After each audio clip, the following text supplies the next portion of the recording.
Hello, everybody. Thank you very much. Orlando Ruiz Jr., and welcome to another classic movie review. I'm talking about the classic animated Walt Disney film from 1951, Alice in Wonderland. This is based on the 1865 novel written by an English author, poet, and mathematician whose author name was Lewis Carroll, but real life name was Charles Ludwig Dodgson. And this is a story about a young girl that has quite an imagination. At the very beginning of the film, we meet her. Her name's Alice, of course. In the film, she's played by Kathryn Beaumont, who was about 12 or 13 years old when she did the voice recordings for the film. This movie was directed by Ben Sharpsteen, Clyde Geronimi, Wilfred Jackson, and Hamilton Luske, and was going to be the very first animated Walt Disney film before they decided to settle on Snow White and the Seven Dwarfs being the very first film that they would make into a full-length animated feature film. And they came back to this idea later on, of course, but they thought about making this a live-action movie before they settled on making the 50s animated film that we all know and love today. And then, of course, years and decades would go by, and then Tim Burton would make his live-action version in 2010. This is a very trippy story. It involves a little girl who at the very beginning is being tutored by her older sister, who is reading to her her history lesson. As Alice is listening to her older sister talking, she's kind of not really paying attention, and she also has a little cute kitty cat there with her who is her companion, and she is pretty distracted. She goes over to a body of water. She's looking at the reflective surface in the water and kind of playing with it. You see ripples in the water, and all of a sudden you see her spot a white rabbit who has clothes on and is talking out loud, talking about how the rabbit is late, and sparks her curiosity. She starts to chase the rabbit. Rabbit goes to this rabbit hole, and she ends up falling in. The animation in this sequence is fantastic, and overall, in general, I think the animation holds up beautifully to this day from beginning to end. There are some vibrant colors that pop, gets pretty trippy and even spooky every now and then, maybe a little too spooky for very little young ones. And that's something that, because I'm kind of a twisted kind of guy, I rather enjoy, especially if I'm watching something that I'm supposed to be watching with my kids.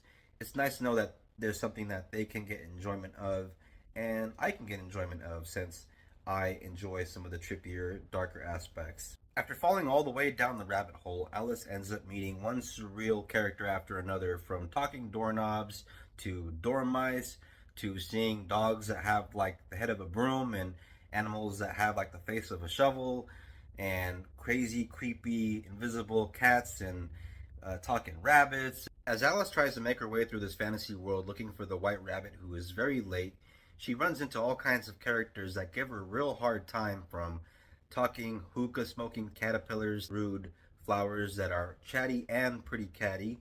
There is also Tweedledee and Tweedledum that don't really try to give her a hard time, but they're just kind of a couple of bozos that kind of silly, and like to stop the movie for a second to talk about a little story about a walrus and a carpenter that is actually kind of funny. Those of you that are fans of the Walt Disney classic Mary Poppins starring Julie Andrews, if you listen closely to the voice of the Mad Hatter in Alice in Wonderland, you'll notice it is the voice of actor Ed Wynn, who played Uncle Albert in Mary Poppins, who had that great scene with the kids and Dick Van Dyke's character where they're having that tea party in the ceiling. And so here he gets to play another character who is having a tea party with the unbirthday scene, which is pretty wacky and a lot of fun. When you watch the scenes with the creepy Cheshire Cat, if that voice sounds familiar to you, it's probably because you've heard that voice before. It's actor Sterling Holloway, who also did voices in The Jungle Book, The Aristocats, and Bambi, and starting in 1966 also provided the voice for Winnie the Pooh. Towards the end of the movie, things get kind of tense for Alice when she finds herself in the presence of the Queen of Hearts, who is constantly yelling, "Off with their heads." And so Alice is basically walking on eggshells whenever she opens her mouth, because she has to be very careful not to say the wrong thing. And wouldn't you know it, Alice says something or does something that pisses her off eventually, and so you got the Queen yelling, "Off with her head," which is pretty dark because she's talking about beheading, for crying out loud. This is a kids Disney animated film from the 50s, and so it is pretty dark, but since I enjoy that kind of twisted kind of thing, I can dig it. But still, it's a kid's movie. The woman doing the voice of the Queen of Hearts in this movie is actress Verna Felton, who also provided the voice for the fairy godmother in Cinderella just 1 year prior to this film.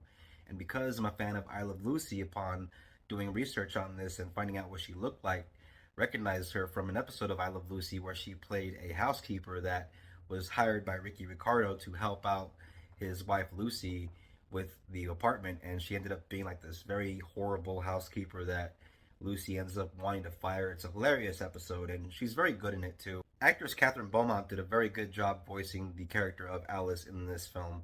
I understand she also provided the voice for the character of Wendy in 1953's animated Disney classic Peter Pan. And as Alice, it's a very naive character. She lets her curiosity get the better of her. And at a point in the story, there's the scene where she is lost and it feels like all hope is gone. Gets kind of sad for a moment, and doing the voice work, she really comes through in providing some emotion and letting you feel some sympathy for the character at that moment. Also, I wanted to bring up that throughout this movie, Alice is constantly changing size depending on the situation. Every now and then she gets bigger or smaller, and she eats something that makes her bigger or makes her smaller. At one point, she is sitting on a mushroom and she finds out that eating either side of the mushroom has a certain effect. One side of the mushroom makes her taller, another side of the mushroom, when she eats it, brings her back down, making her smaller.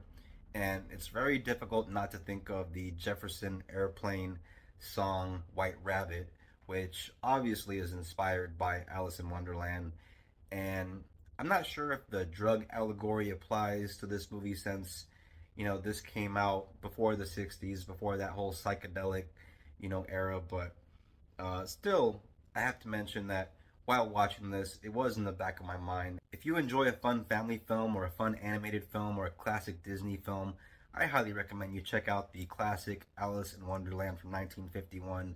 I do give it 3.5 stars. If you have Disney Plus, no doubt you can find it, but I'm always down for a hard copy, which is why I gotta show you the Blu-ray that I got here for my kids back in the day, and still looks great. Alice in Wonderland from 1951. Thank you all very much for watching this classic movie review. I very much appreciate you watching. If you're into this kind of thing, if you're into classic movies, if you're into movies in general, hit the bell, become a subscriber. Please don't forget to comment, share, like, and if you're a returning viewer, thank you very much for watching and for supporting the channel. I appreciate it. And please look out for the next classic movie review. Everybody take care of each other. Till next time, peace out and God bless.